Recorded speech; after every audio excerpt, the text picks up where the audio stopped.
La une des journaux avec Kodjovi Amitonou qui une fois encore a effectué la collecte pour nous, prêt à nous en livrer la quintessence. Kodjovi Amitonou, bonjour.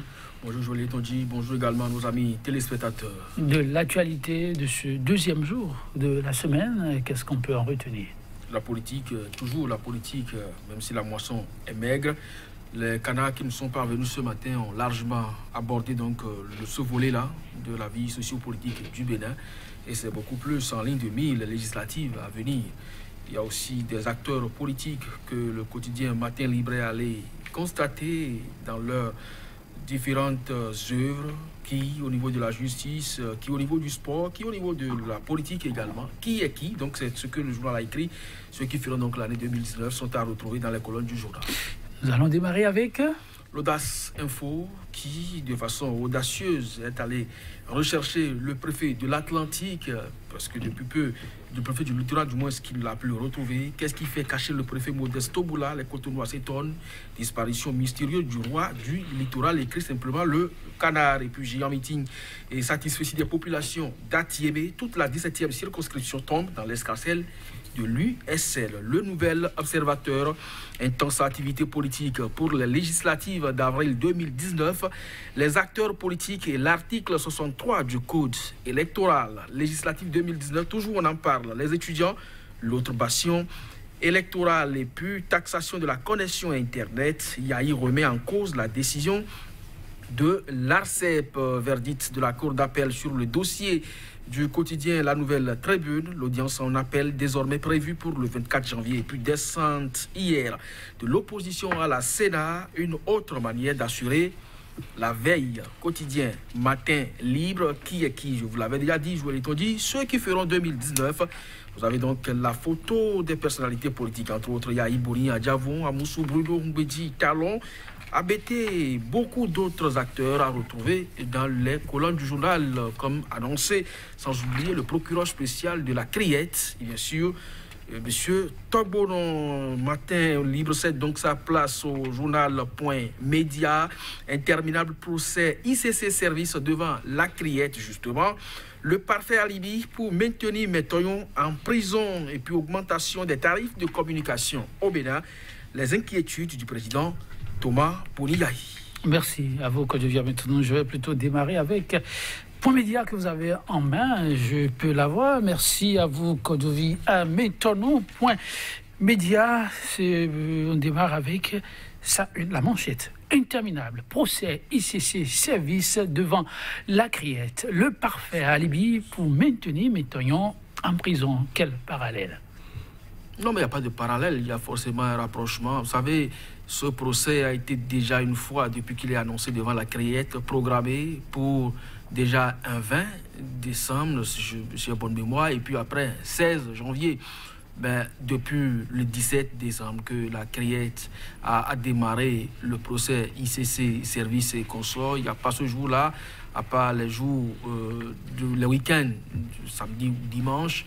Vous avez toujours la retransmission en direct donc, de ce procès ICC Service. Alors à partir de cet instant, on ne peut plus attendre qu'on fasse donc un break et programmer un autre procès à la limite. C'est ce qui peut-être justifierait le fait que jusque-là, le procès Métoyon n'a pas lieu.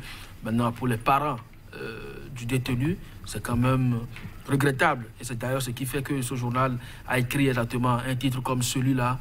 Oui, un alibi pour maintenir Laurent Métoyon en prison. Peut-être qu'au niveau de la Criette, l'homme va prouver davantage son innocence et les juges n'auront plus donc quoi lui reprocher. Donc pourquoi alors prononcer sa libération alors que peut-être on n'en a pas encore l'intention? Donc pourquoi alors ouvrir un procès dans ce sens? Je crois que le journal est en droit d'écrire un pareil article. Alors il revient donc à la Criette.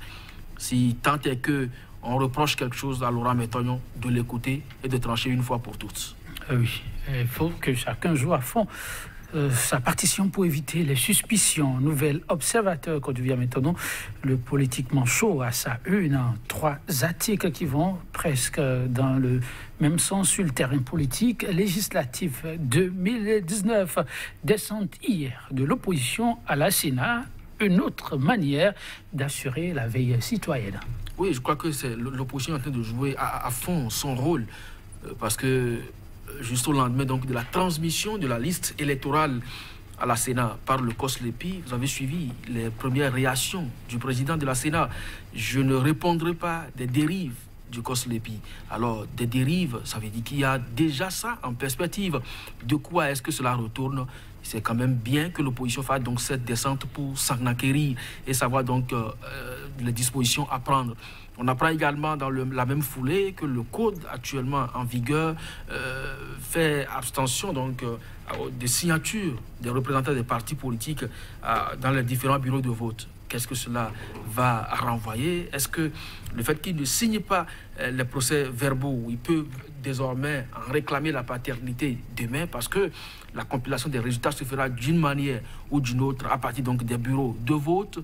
Et lorsqu'on ne vous autorise pas à poser votre signature, est-ce que ce document, vous pouvez l'authentifier demain? Donc c'est autant de points d'ombre aujourd'hui. Et si l'opposition va s'enquérir donc des nouvelles au niveau de la Sénat, savoir là où nous nous trouvons dans le mécanisme ou le processus devant conduire à ce scrutin du 28 avril, je crois que c'est à saluer. Je viens maintenant toujours les législatives, mais cette fois vers une couche non à négliger, les étudiants. Oui, l'autre bastion, titre nos confrères électoraux à prendre sérieusement en compte. Oui, c'est quand même une pépinière d'informations lorsque vous parlez d'étudiants, parce qu'ils proviennent de différentes couches. Et lorsque, en tant qu'acteur politique, vous tenez un meeting au campus et que vous adressez à ces milliers de parents d'étudiants. Mais au-delà de ça, c'est des majeurs. Donc, ils constituent également un électorat que chacun va forcément chercher à enrôler facilement dans son camp. Maintenant, il revient donc aux acteurs politiques d'avoir le verbe, le discours approprié, parce que dans ce milieu aujourd'hui, ça chauffe dans tous les sens. Lorsque le chef de l'État pense que, oui, il leur a créé de meilleures conditions d'études et de travail à travers les allocations universitaires, les étudiants montent au créneau à travers leurs associations pour dénoncer ce qu'ils appellent peut-être à la limite une économie de vérité, de l'autorité, pour ne pas parler du mensonge. Et dans le même temps, certaines franges de l'université se retrouvent, soi-disant, dans l'opposition à travers leur association ou organisation. Donc c'est un théâtre électoral, effectivement, l'université. Donc il revient, c'est vrai pas que c'est à Abomey-Calavi, c'est aussi les centres universitaires dans toutes les communes ou départements également, sans oublier l'université de Parakou. Donc il revient effectivement à ces acteurs politiques de savoir sur quel pied danser pour véritablement enrôler cette frange de l'électorat sur le plan national.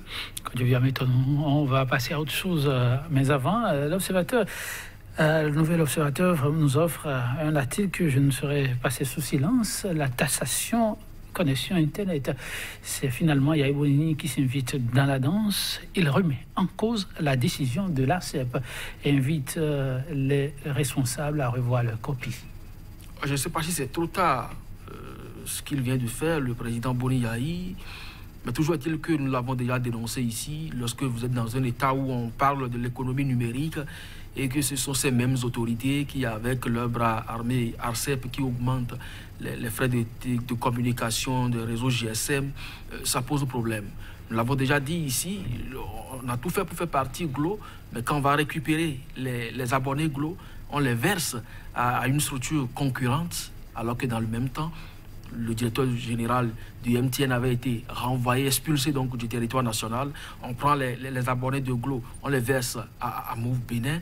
Et dans le temps, nous l'avons dénoncé. On ne sait pas dans quel décès ça se fait parce que c'est quand même des opérateurs concurrents. À partir de cet instant, on se demande si véritablement on travaille à serrer le secteur et à véritablement ouvrir également la concurrence. Aujourd'hui, nous sommes en train de parler de l'économie numérique. On empêche les gens de communiquer parce que plus le prix est élevé et mieux certaines petites bourses font donc du recul. Est-ce que les opérateurs économiques gagnent véritablement en optant ainsi? Mais est-ce qu'il y a d'autres dessins derrière cette décision de l'autorité de régulation des postes et télécommunications?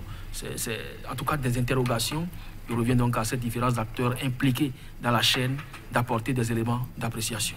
Oui, quand je viens maintenant, au-delà de la mise en cause, le chef de l'État pense faire poser d'autres actes dans ce sens pour mieux se faire entendre vivement. On suit de près. Matin Libre, on dit qu'on a encore quelques minutes. Je m'intéresse à la une ici. Who is who? Qui est qui ou qui le sera? Ceux-là qui feront 2019. Quand je viens maintenant, j'ai compté 17 fortes têtes. Il y a ce qu'on pourrait appeler les révélés de 2018.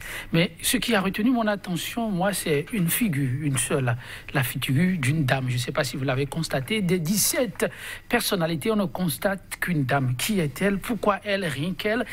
À elle seule fera-t-elle vraiment 2019 en parlant de grandes figures? Je vous laisse encore l'image. Je ne sais pas d'où vient cette inspiration. Mais vous savez, nous sommes au Bénin, les sondages vont bon train, surtout avec le journal Matin Libre. Eh bien oui, pourquoi pas, c'est possible. C'est possible parce que, oui, la femme, on ne saurait donc la caricaturer sur ce plateau. Il y a beaucoup de mythes autour, ça dépend de là où vous vous placez.